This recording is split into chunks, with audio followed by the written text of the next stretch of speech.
Okay, hello everyone, and welcome back to Return to Dark Souls 2. This is officially gonna be the finale of Return to Dark Souls 2. We're gonna be finishing up the rest of the game. There are essentially 4 bosses to go. This boss and the 3 final bosses. Um, so first things first, we're gonna be tackling the Burnt Ivory King, who I was doing okay against, but I kind of got careless in the end. In the last episode, probably using a fire weapon is not the best option here, but what can I do? Now, minions, go forward. Do I have the point emote? Yes, I do. That's kind of cool. Even if there is like no other use for that point gesture really. Except for maybe this, to look cool. There we go. Took some damage. Not the end of the world. Let's go for a backstab. I don't even know what hit me. Honestly, I've just finished beating the DLC in Dark Souls 3. So honestly, I might still be in a bit of Dark Souls 3 mood. Or like mode, not mood. Which means... Oh, hey there. That's wonderful. So yeah, it's probably gonna take me a little bit to readjust here. Just like it takes me a little bit to readjust to Dark Souls 3 when I go from this game to that. You know what? Let's try the Sand Tears. I mean, Sand Tears has been my weapon. We don't need this from the start, so why not give it a try if I can find it. It's been a while. There it is. Alright. And you know what? Let's get some help. Just to mitigate this early rush here. There is a friend that can help, and he's kind of a cool NPC. This is Mr. Twiggy Shay, and he certainly has a unique equipment loadout. Great bow, a bell helmet, and he bows before you. Well, thank you, Twiggy. He also has an S-stock, so he's pretty well equipped. The great bow isn't gonna help too much, let me tell you that. But the good thing is about this guy is you can actually do the same tactic as with going up to, you know, Sir Alon, in that the HP for these burnt Lois Knights doesn't actually change. Only the boss's HP changes. So you can technically de-summon him or Black Crystal or whatever him before taking on the boss. It's so weird that I can't stagger these guys. Everything staggers so easily in Dark Souls 3. But he's actually using that great bow pretty well.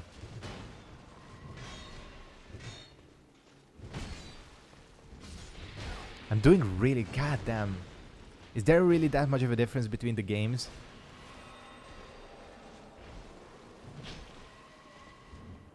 Oops.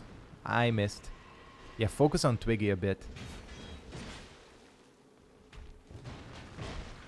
I mean, I always had kind of a hard time fighting these guys, to be perfectly honest with you.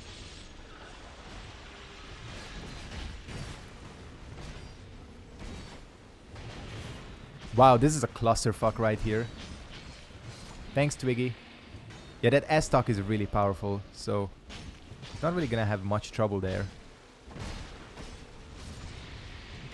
Gonna have to get used to the fact that I can't R1 spam with this weapon as much as I can with the Ice Rapier.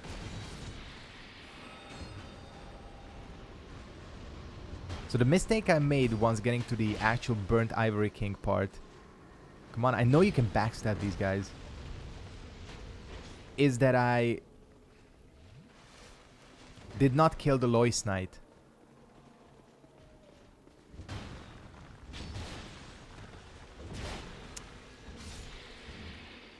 Let's use a Radiant. I mean, at this... Oops. That was a complete, like, input mess up right there. And no, you can backstab these guys. Maybe you can't? See, I'm starting to doubt myself. Oops, I wanted to use a regular life gem. Whatever. It's not the end of the world. No, apparently you can't backstab them. Alright, this... Well, at least we got to phase 2. Twiggy is doing okay. We're doing okay. I mean, with 24 Radiant life gems, it's not gonna be death. I mean, this is a cool entrance to the boss. And we'll talk about the lore as well. But for now, let's try and take on the Burnt Ivory King. I know at least one more Lois Knight is gonna spawn. They're just all taking their sweet ass time. There he is. Gotta get rid of this guy really quickly. Oh, you take damage?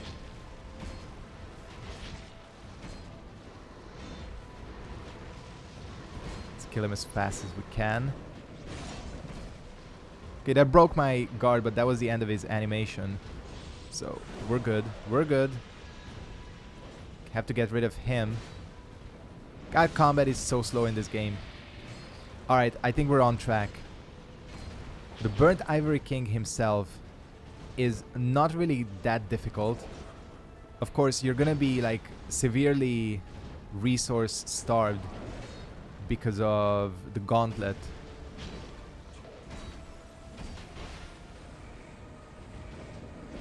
Once he buffs up his sword, it's actually not that much more difficult. It's weird because I thought he was programmed to always aggro onto the Lois Knight, the last remaining one.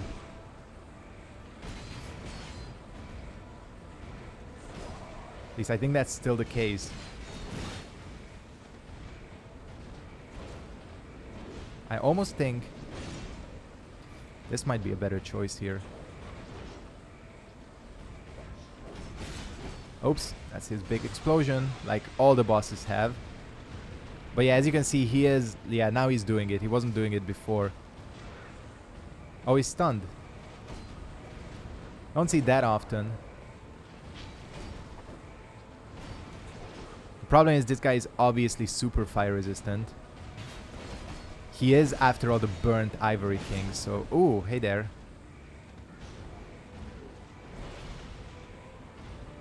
Weird hitbox on that.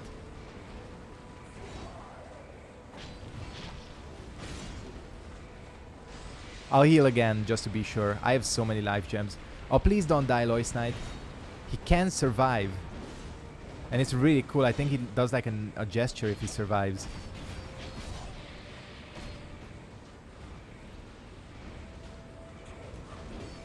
I'll use a Radiant. I think our Lois Knight is dead. But so is the King. Oh, nice. This boss I actually think is... Oh, yeah. I don't think I've ever had Twiggy survive, actually. So that's cool. We got to see that.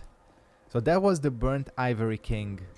Honestly, he kind of reminds me of the Soul of Cinder. Both with his armor and some of his moves. Like the sword phase of the Soul of Cinder.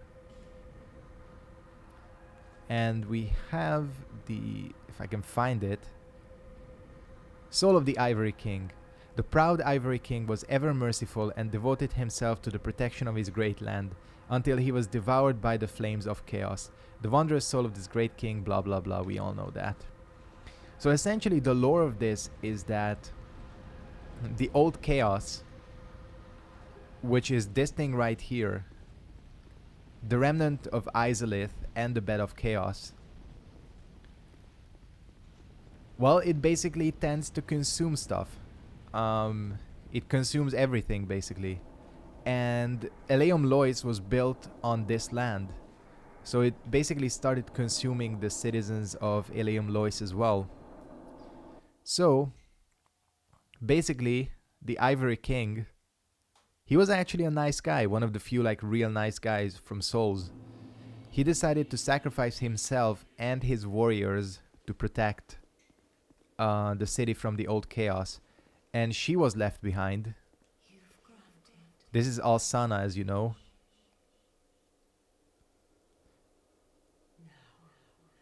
She's the only shard of Manus who's not an asshole. See, she says it.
So yeah, I think the lore on her is pretty interesting.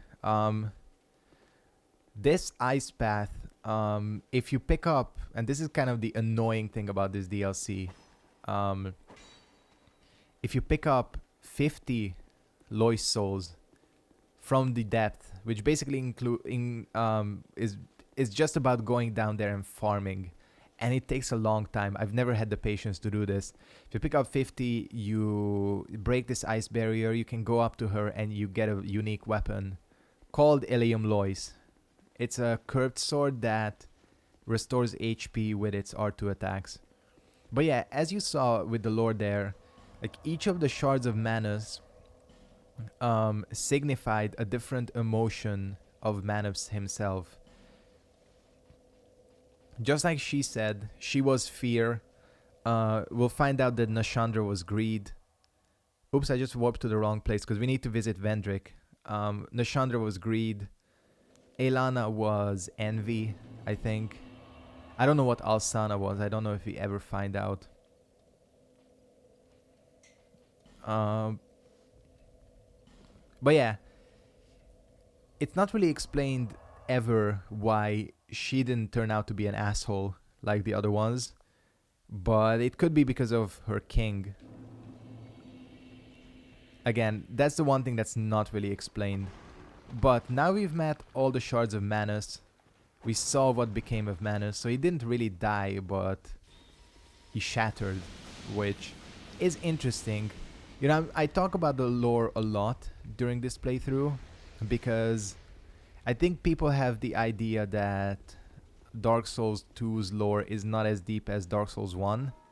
Well, let me tell you, with the DLCs, the lore of this game is just as deep and interesting as the first game and the third game. So I think people don't really give this game enough credit lore-wise. But now we have all of the crowns, and something very special is going to happen once we turn in the final crown to Vendrick.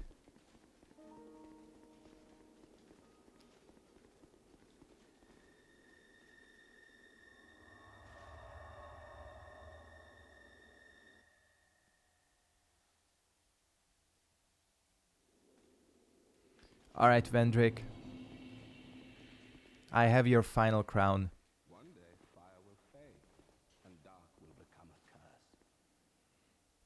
Men will be free from death, left to wander eternally. Dark will again be ours, and in our true shape, we can bury the false legends of yore. Only, is this our only choice? Seeker of fire, coveter of the throne. Seek strength.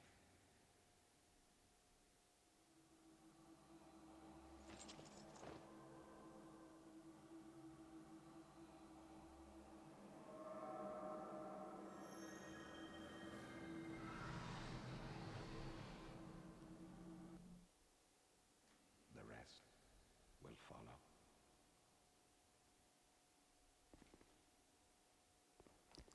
And that is all we can do with Vendrick. You cannot revisit the memory of the king again, but something very special did happen. Now, all of the crowns are kind of enchanted. And I'll use the Ivory King's crown. Well, maybe, you know what, we'll use the King's crown.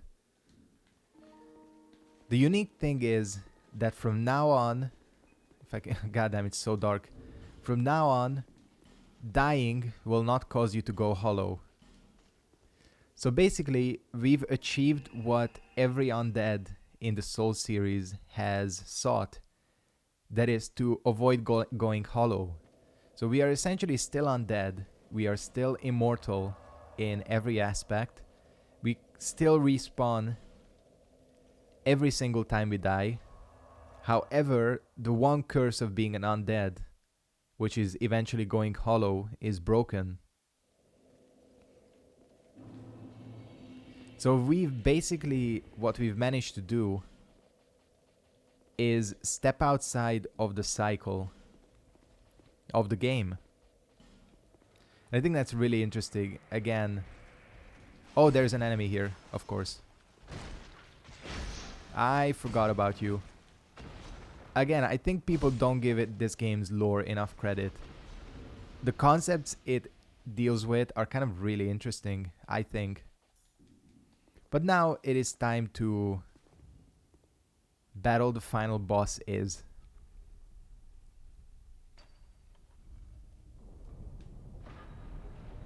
With our swaggy crown. I still think the crown of the Ivory King looks the best. Which is this one. Far to the north, a king built a great cathedral to appease the raging flame. But when he sensed the degradation of his soul, he left without a word, leaving everything to Alsana, who had unbeknownst found a place at his side.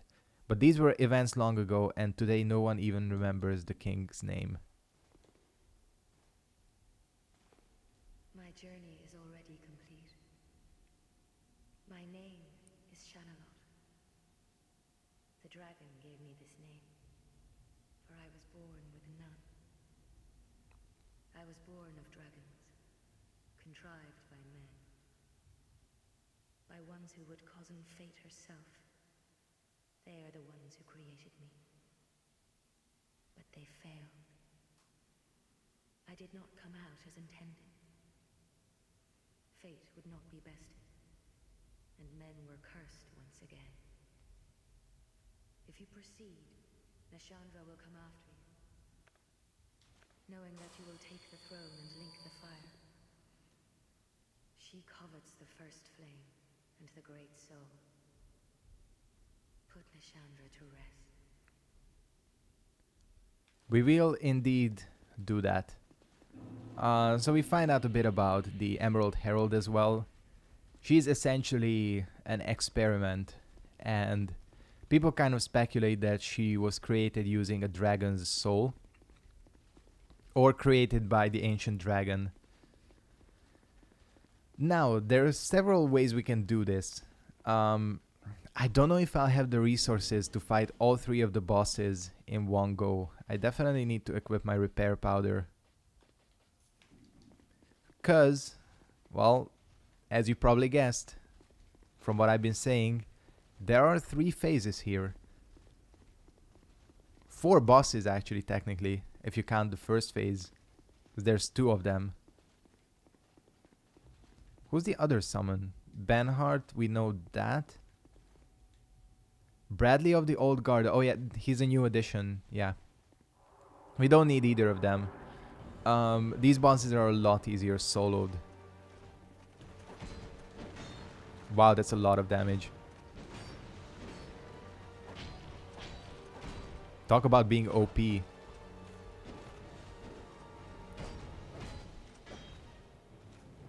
I do like these two.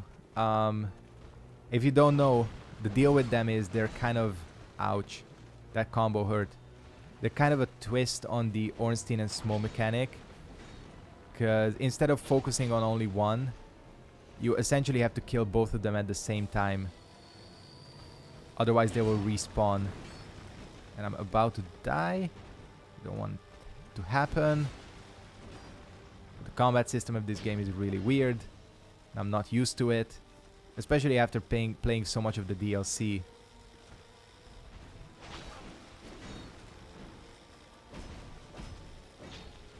And I will admit, these guys are fairly challenging.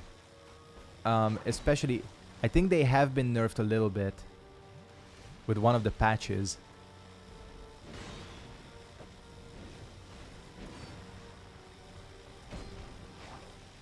Because I think they used to be pretty ridiculous. Alright, let's kill you. And basically, once one of them dies, you're on a time limit, but you don't have to worry about that when you have the Ice Rapier. Will I be able to do this? Gotta watch this cutscene. Because I think Nashandra, look-wise, is badass.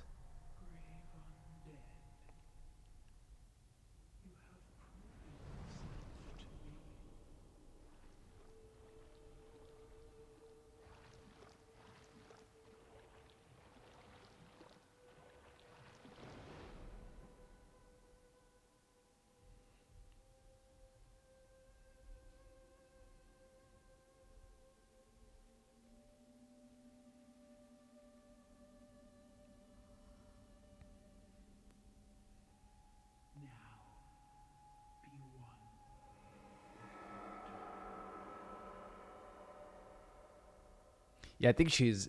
Like, the design on her is great. The only shame is that she's honestly not the most challenging. She summons these orbs, which inflict curse. Which I talked about, you know, that hollow skin item that we picked up. Well, this is the boss fight that item completely trivializes. Because if you equip that, you're immune to the curse. And you can just rush in. And... don't even have to worry about anything, because we here kind of have to bait her out. Because that curse is pretty significant, to be honest with you. Ouch. Hopefully she's actually gonna do it. You're not just gonna sit there. Come on, Nashandra. Man, that's a weird hitbox. You essentially, what you're trying to do is get her to melee. Yeah, that's it.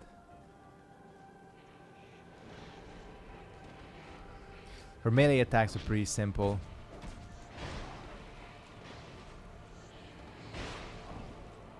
I still can't seem to avoid them. Ouch. Did I just get killed by Nashandra? Holy shit. That hasn't happened in a long time. At least you get to see what happens with the crowns. But yeah, I am dealing good damage to her. It's just... getting back to this combat system is weird. See, we're still human. No more hollowing for us. This is the only thing I hate about this. Oh, I forgot to put the King's Ring back. It was kind of stupid of me. Or not, I mean, I forgot to remove the King's Ring. This is the only thing I hate about this boss fight. And that's that this fucking door cannot stay open. It's really annoying because the first time I played the game, I obviously died to the Watcher and Defender quite a bit. And it's just really annoying. You know, having to wait for it to open again. But I mean, I get it. You need to load the area, so fine by me.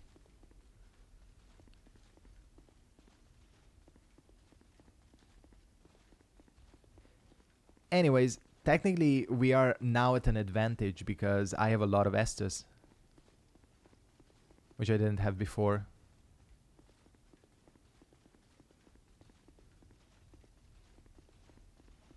Again, she's not a difficult boss, so think we'll be fine.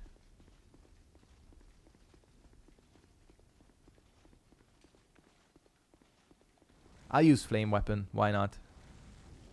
It seemed to help. My shield is actually not helping that much, but we've been rocking this shield for all... Oh yeah, I forgot that there's a cutscene here as well. Because what you can actually do is...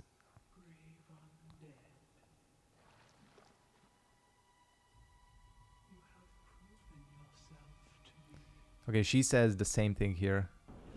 Because what you can actually do, if you want... Wait, does this make you immune? Do the crowns do the same thing? Oh, the crowns do the same thing. Oh no, they don't. But actually I think the orbs are programmed to deal damage as well, not just curse on their own. You can destroy them, I think. They just have kind of a wonky, like, hitbox. Is she's gonna use a spell? Yeah. I forgot that, yeah, the crowns have the same effect. She also has a big AoE explosion, which I'm not sure if she'll do. But yeah, as you can see... Oh, there she goes.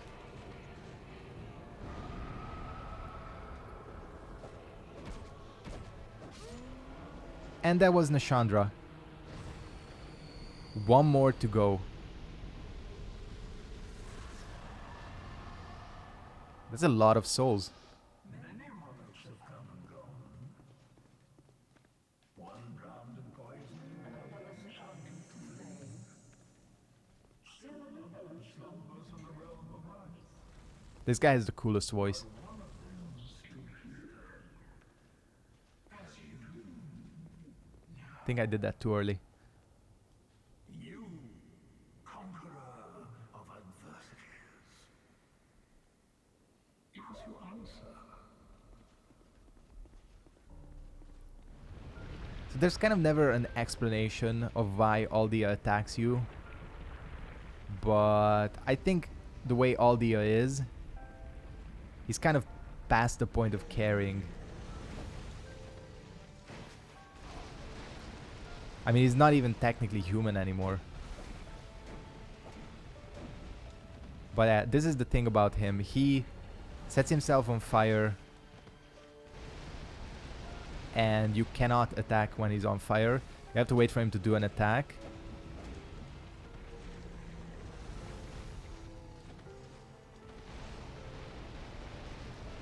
This is actually only my third time fighting him ever.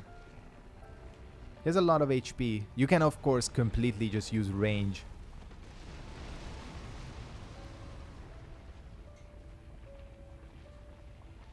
But he can't really stand against the Leo Ring. Yeah, he teleports as well.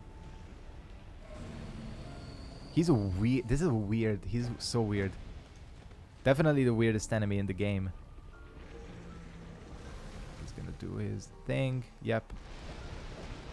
Oh, I hoped I was out of range for that, but I guess not. Again, the only problem is that neither of the three final bosses are actually too challenging. And that's a problem that basically all the Souls games until 3 have had. That none of them actually have a satisfying final boss. Because Gwyn can be cheesed by parrying. As you can see, these guys, even with me taking them on pretty much back to back, is not that much of a challenge. So yeah, it's kind of a shame, but that's why I praised the Soul of Cinder so much, because after 3, well, I mean, I guess German is fine, but if we really count the last boss, the Moon Presence, again, he's not the most satisfying. So technically, Bloodborne and this game are the only... I mean, Dark Souls 3 are the only two that nailed it in terms of final bosses. But he's not really like... He didn't really attack us to kill us, mainly just, I think, to test us. And remain here patiently. The throne will certainly receive you. But the question remains. Would you truly light, dark, or something else entirely? So this is the reason this game I think is really cool. There didn't used to be a separate ending, just that you would take your place at the throne.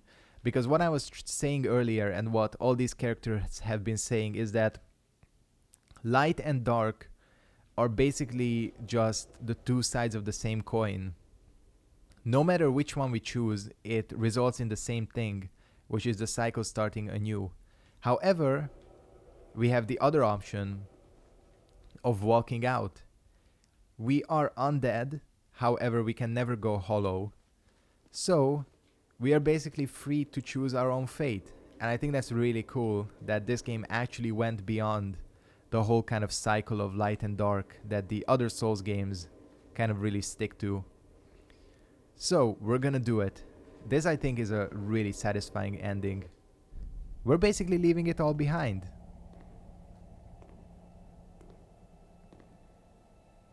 Because we're such a boss.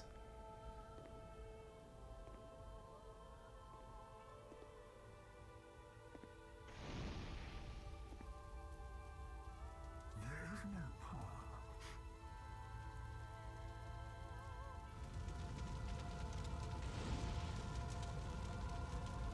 Beyond this king's light, beyond nature's own.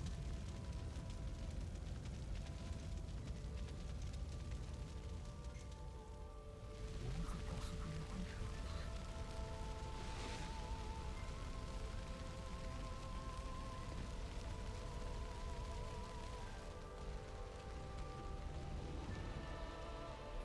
And yet we see it insatiably, such as our fate.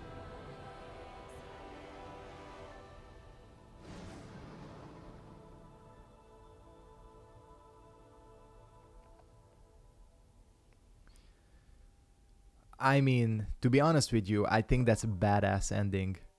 Maybe other than the Lord of Hollows ending in Dark Souls 3, I think this is one of the coolest endings. Because once again, it actually gives an out for your character. Like, this is probably the only quote-unquote happy ending you could have in a Souls game. Like, you're not trapped in the cycle, you're finally outside of it. And that officially wraps up Return to Dark Souls 2.